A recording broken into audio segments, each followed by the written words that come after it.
ಒಬ್ಬರೇ ಮಗನಾ? ಒಬ್ಬನೇ ಮಗ.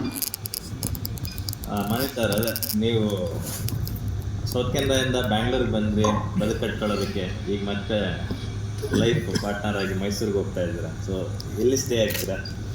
ಬೆಂಗಳೂರಲ್ಲೇ ಇರುತ್ತೆ ನಮ್ಮ ಸ್ಟೇ. ಕೆಲಸ ಇರೋದೆಲ್ಲ ಬೆಂಗಳೂರಲ್ಲೇ. ಮೈಸೂರು ಈಗ ಸೆಕೆಂಡ್ ಹೋಮ್ ಥರ ನಂಗೆ ತುಂಬ ಇಷ್ಟ. ಲಾಸ್ಟ್ ಟೈಮ್ ಯಾವುದೋ ಒಂದು ಶೋನಲ್ಲಿ ನಾನು ಮ್ಯಾನಿಫೆಸ್ಟ್ ಮಾಡ್ಕೊಂಡ್ಬಿಟ್ಟಿದ್ದೆ ಅನಿಸುತ್ತೆ, ಮೈಸೂರು ಹುಡುಗನ ಮದುವೆ ಆಗಬೇಕು ಅಂತ ಹೇಳಿದ್ದೆ. ಸೊ ಅದನ್ನು ವೈರಲ್ ಆಗಿತ್ತು. ಸೊ ಮೇ ಬಿ ಎಲ್ಲರೂ ಅದು ಏನೋ ಚಿಕ್ಕ ವಯಸ್ಸಿಂದ ಅದ್ರ ಥರ ಏನಾರು ಹೇಳಿದ್ರೆ ಅದು ಹೆಂಗೋ ಒಂದು ಯೂನಿವರ್ಸ್ ಕೇಳಿಸ್ಕೊಂಡ್ಬಿಟ್ಟು ಲಾ ಆಫ್ ಅಟ್ರಾಕ್ಷನ್ ಮುಖಾಂತರ ಹಿಂಗೋ ಹೋಗಿ ಕೊನೆಗೆ ಅದು ಹೆಂಗೋ ಸಿಕ್ಬಿಡುತ್ತೆ ಅನ್ನೋ ಥರದಲ್ಲಿ. ಹೌದು ಹೌದು ಹೌದು ಹೌದು ಯುವ ದಸರಾದಲ್ಲಿ. ಆ್ಯಂಡ್ ಆಂಟಿ ಹೇಳಿರೋ ಥರ patience is the key for everything.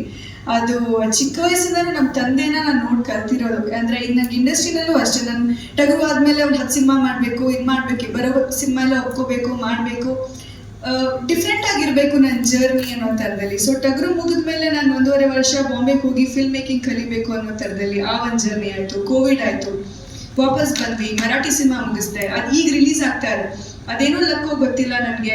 Arun ನನ್ನ ಲೈಫಲ್ಲಿ ಬಂದ ಮೇಲೆ ರಾಜಸ್ಥಾನ್ ಡೈರೀಸ್ ಪೋಸ್ಟ್ ಪ್ರೊಡಕ್ಷನ್ ಅಷ್ಟು ಸ್ವಿಂಗಲ್ಲಿ ಹೋಗ್ತಾ ಇದೆ. I think in couple of months Rajasthan diaries release ಆಗುತ್ತೆ. ತುಂಬ ಇಷ್ಟಪಟ್ಟು ಮಾಡಿರುವಂಥ ಸಿನಿಮಾ, ಹಾಡುಗಳು ಅದ್ಭುತವಾಗಿ ಬಂದಿದೆ.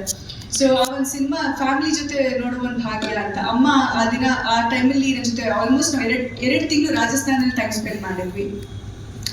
ಅದಾದ್ಮೇಲೆ ಕೋವಿಡ್ ವ್ಯಾಕ್ಸಿನೇಷನ್ ಐ ಥಿಂಕ್ 2ನೇ ವೇವ್ ಬಂದಮೇಲೆ ತುಂಬ ಜನರಿಗೆ ಎಫೆಕ್ಟ್ ಆಗಿತ್ತು. ನನ್ನ ಕ್ಲೋಸ್ ಫ್ರೆಂಡ್ಸ್ ತುಂಬ ಜನ ಕಳ್ಕೊಂಡೆ. ಇನ್ಫ್ಯಾಕ್ಟ್ ನನ್ನ ಬೆಸ್ಟ್ ಫ್ರೆಂಡ್ ಒಬ್ಳು ನೀತು ಅಂತ, ಅವಳು ಕೂಡ ಅವ್ರ ತಂದೆ ತಾಯಿನ ಅದೇ ಟೈಮಲ್ಲಿ ಕಳ್ಕೊಂಡ್ಳು.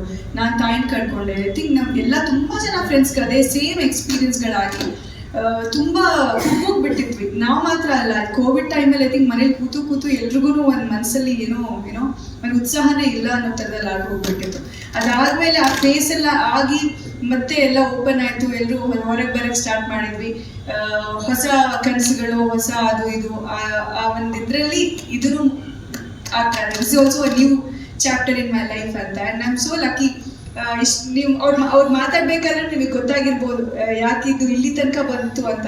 ಸೊ ಅಂಕಲ್ ಆಗಲಿ ಆಂಟಿ ಆಗಲಿ ಅವ್ರಿಗೆ ಸಿನಿಮಾದ ಮೇಲೆ ಇರೋ ಇಂಟ್ರೆಸ್ಟು ನನಗಿಂತ ಜಾಸ್ತಿ. ಅಂಕಲ್ ಕೂತ್ಕೊಂಡು ಎಲ್ಲ ಯೂಟ್ಯೂಬಲ್ಲಿ ಎಲ್ರದ್ದು ಇಂಟರ್ವ್ಯೂಸ್ ನೋಡ್ತಾರೆ. ಮೊನ್ನೆ ಅದು ಗಟ್ಟು ಮುಟ್ಟೆ ಸಿನಿಮಾ ಹಾಕ್ಕೊಡು ಅಂತ ಅಂದರು, ನೋಡಿದ್ರು ಪ್ರೈಮಲ್ಲಿ ಕೂತ್ಕೊಂಡು.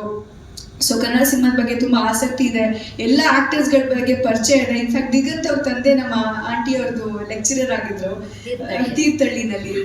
ಸೊ ಆ ಥರ ಎಲ್ಲ ಇಂಡೈರೆಕ್ಟ್ ಆಗಿ ಸಿನಿಮಾ ಅಲ್ಲಿ ಇಲ್ಲಿ ಆ ಥರದ್ದು ಲಿಂಕ್ ಇದೆ.